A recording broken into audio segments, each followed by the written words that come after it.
नमस्ते। आज की इस चर्चा में हम जानेंगे कि छोटे स्तर की पोल्ट्री फार्मिंग को मुनाफेदार व्यवसाय कैसे बनाया जाए।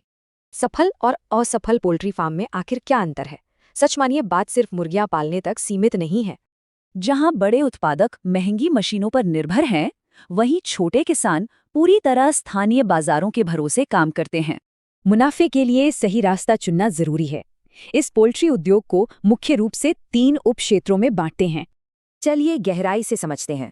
पहला है ब्रॉयलर उत्पादन, जहां मुर्गियों को मुख्य रूप से मांस के लिए पालते हैं। दूसरा मॉडल है लेयर उत्पादन। इसका पूरा फोकस मुर्गियों से लगातार और भरोसेमंद तरीके से सिर्फ अंडे प्राप्त करना है। दोहरे उद्देश्य वाली मुर्गियां मांस और अंडे दोनों देती हैं।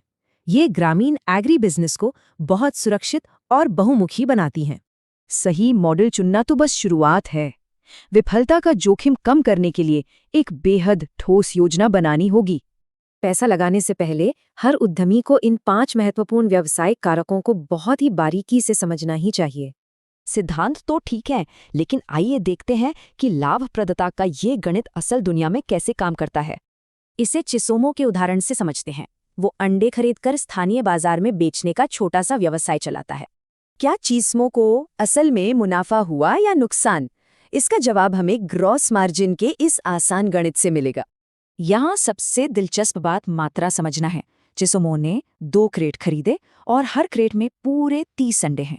एक क्रेट की कीमत है पूरे 4000 क्वाचा।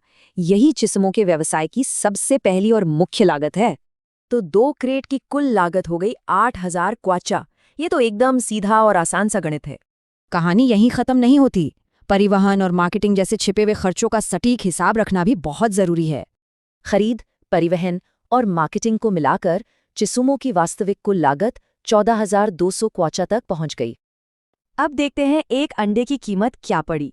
कुल लागत को 60 से विभाजित करने पर सीधा जवाब मिलेगा। मान लीजिए चिसोमो हर अंडा 200 क्वाचा में बेचता है।